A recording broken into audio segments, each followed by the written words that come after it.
Hey, Matt Adams here, out in Becket, Massachusetts today, and I was driving down this road and I saw off to the left side this like big stone wall, and I was like, hey, like, whoa, what is that?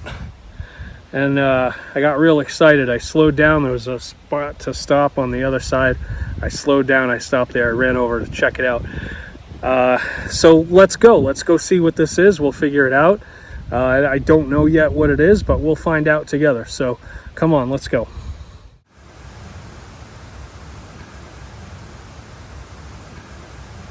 I noticed this giant stone wall type construction. It looks like it was an old road. It's right next to this road, but this looks like it was an old road. Maybe a stagecoach road or something else. But it isn't the only thing that I noticed. We'll get up here. I'll try to get down there and have a look. But there's some kind of stone construction there. I don't know if it was for a bridge or what. We'll see. That's what we're going to look at. But this is what I'm seeing. That stone wall construction thing goes up that way. You can see it right behind the trees here, but there's this giant boulder, and it looks like a standing stone here. I want to check this out. I don't know if it means anything, but I did notice a pile of these smaller rocks underneath. It's like, why are these posted here, placed here, or whatever? And then here's this weird stone standing up. You go on this side.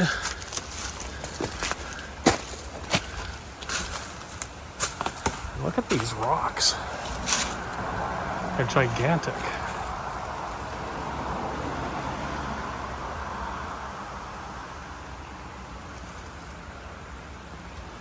And we've got that standing stone there. But this is interesting because there's a lot of smaller stones in with the bigger stones. And let me see if I can just do this.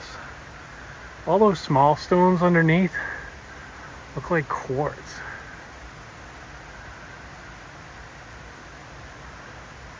Yeah.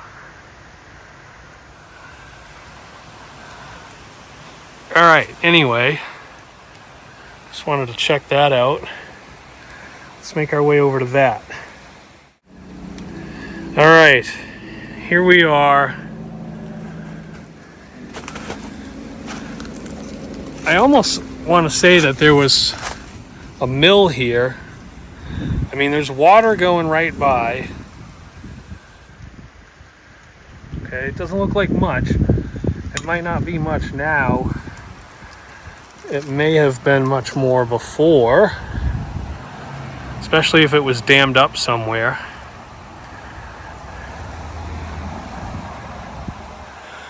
But I doubt this particular part of the stone wall foundation, whatever it is, was for the road, because it ends here and it doesn't continue going. And then also you've got this standalone structure, very square in shape,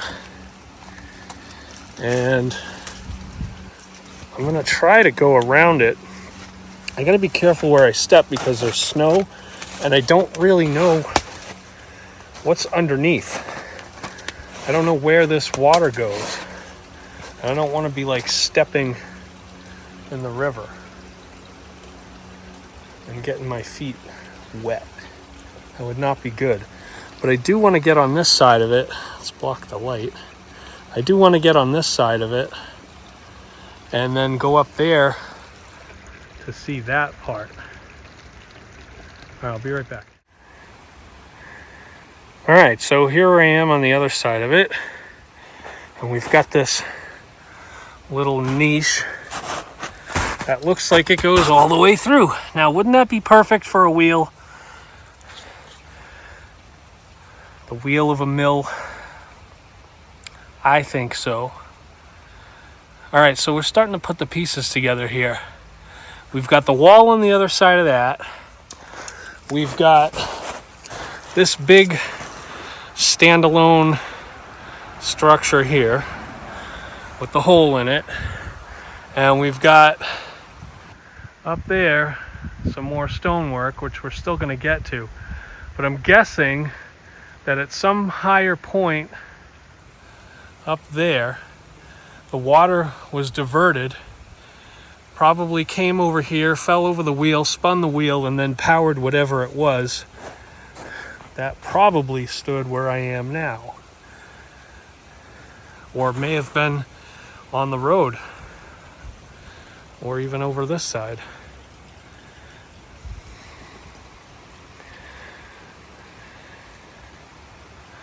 All right, let's make our way up there. Just to point out, we've got the other side of that foundation there.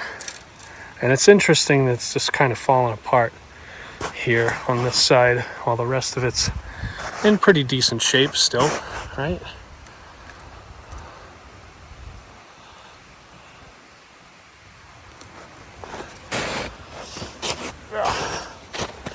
Let's just get one photo here, huh?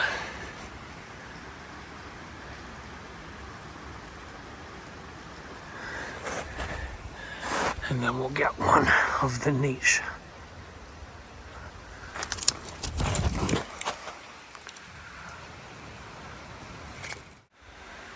All right, we're through the trees. We can see it a little bit better. Let's zoom in over there, because that looks like an entryway of some sort. We'll get to that. But for now, let's head up to this side. Okay, here we are at the end of it, almost. And I'd like to point out up here, the road, the old road, goes along up top there. And then over to there, where that big boulder was that we looked at, the standing. Oh wait, no, that's the other one. That big boulder is over. Where's my stick? Is over there. But some of that stonework up there is the old road. All right. Anyway, let's get back to this. Let's see what this looks like from the other side, huh? All right, so here we've got this, and then what's hiding behind it? Another stone, something. We should probably be able to walk up in the middle of these things and see what we can see. Let's go. All right, so we're on the other side of that big wall now, and we can see the other side of this wall, which this was initially the first thing that I saw that made me want to stop here. Sorry about the jumpiness. I don't have my Osmo Pocket with me today.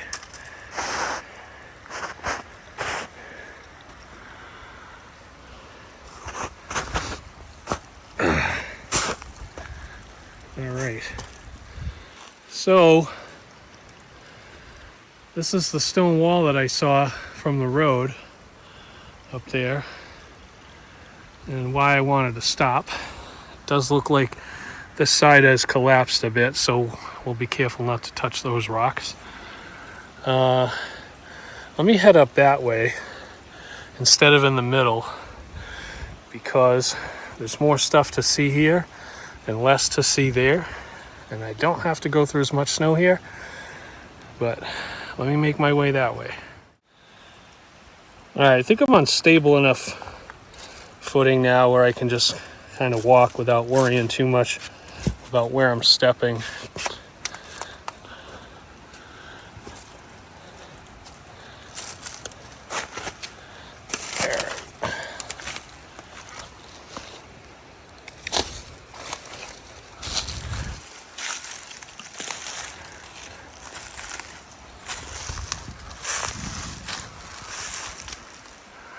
So this is what I saw, and I was like, whoa, what is that?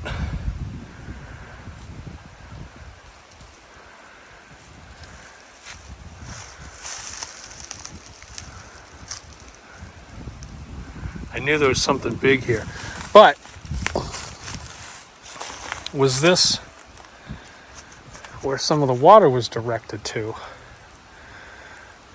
Because the river or streamlet or whatever was up over in that direction and not so much here. But I'm wondering if there wasn't water diverted here and then somehow over there to the wheel, or if it happened on the other side. I'm curious as to where that actually was. But let's go look on the other side. Well, we can go up there and see. Not too much snow. And then we'll check out that chamber looking thing on the other side.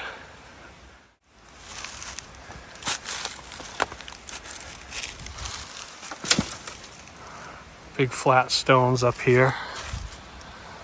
Probably for a foundation to sit on. Gotta get these sticks out of the way. And we'll move that to that big one.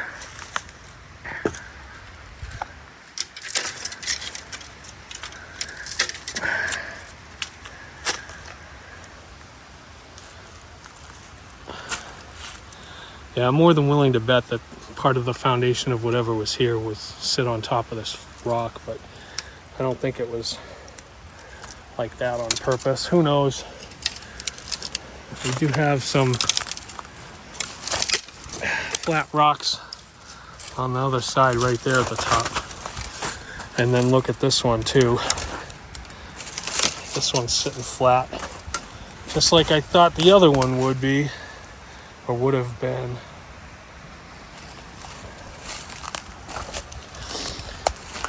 So probably up here, let's take a few steps up. Probably up here is where something was going on. I wonder if there was a blueprint or something for this old mill. This had to have been a mill. It's got all the telltale signs.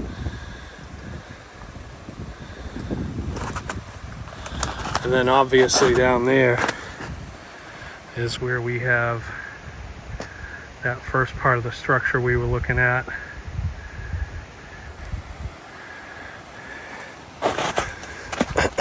But let's come over here and look at that final section and see what lies in store for us there.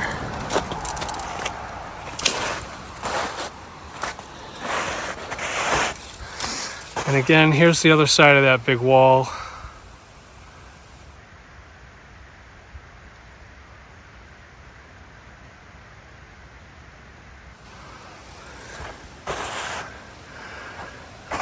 There are the two sections.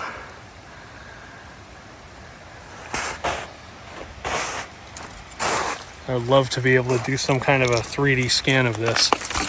Whoa. Gotta be sure. Gotta be sure we're touching things that have solid roots and are stable. Ah, well. Not much in this little chamber thing here. That's all we got. It's very small. Anyway, I hope you enjoyed this little old stone mill foundation exploration. I'm out of here, headed back to the car down that way.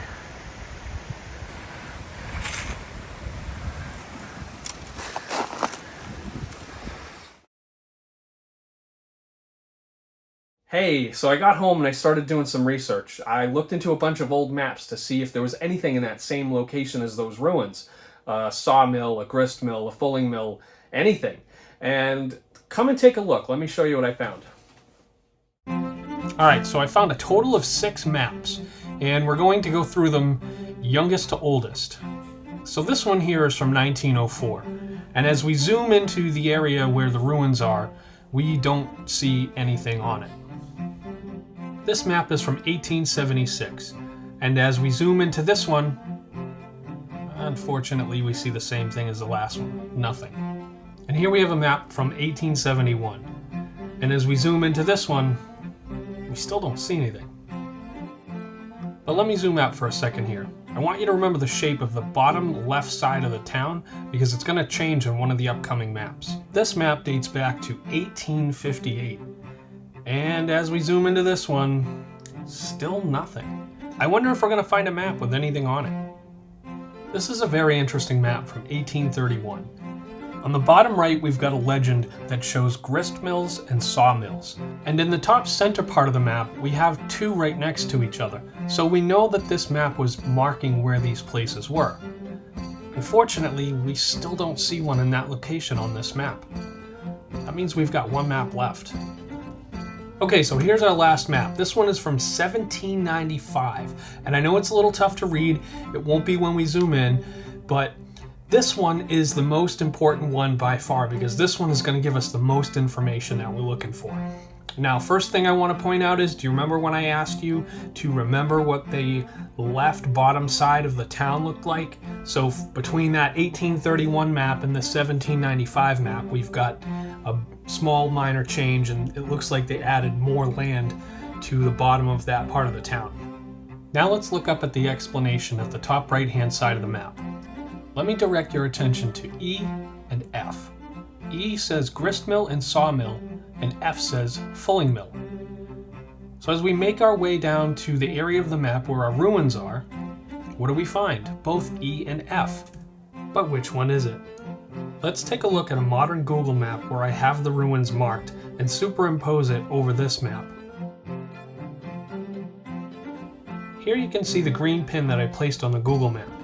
E isn't in the right place, but F is. It's a fulling mill. We solved the mystery. All right, Matt, but what's a fulling mill? I'm glad you asked. All right, great. So it's a fulling mill. What's a fulling mill and what was it used for? As far as fulling mills go, there are only two operational left in the world. The one you're seeing now is from Romania. Basically, there's a tunnel used to bring water to a water wheel, and then the water wheel turns a crankshaft, and the crankshaft lifts wooden stocks, and then these wooden stocks are used to beat cotton or wool to clean it before processing. Now, this particular type of mill goes all the way back to medieval times. They were used for hundreds and hundreds of years, and they fell out of use after the Industrial Revolution in the 1800s. This is a fulling mill. They are. But wait, how old is it and when was it built? The History of Becket, Massachusetts book hasn't been digitized and is not online yet. So I looked at the history of the county of Berkshire, Massachusetts. This book was published in 1829, between the 1831 and the 1795 maps. So I consider this a primary source of information. Here's the first page of the section, A History of the Town of Becket.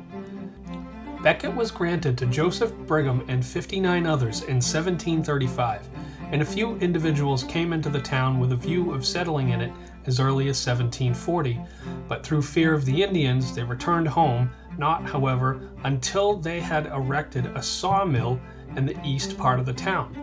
So that may have been the sawmill where E was located on the map, for which they were rewarded by the other proprietors. The first permanent settlement was made in 1755 by persons who emigrated principally from the eastern part of Connecticut, and then it goes into the names of the first settlers. Now, unfortunately, there's no other information in this chapter about any of the other mills or where they might be located, but what we can discern here is that sometime between 1755 and 1795 is when that fulling mill was first built. We'll have to look more into the history of Becket to find out exactly when, but maybe that's for a part 2. There's plenty of other things in Becket to explore, and I sense a return trip coming on very soon. This has been Matt Adams for another cool exploration out in Becket, Massachusetts. Thanks for watching. See you next time.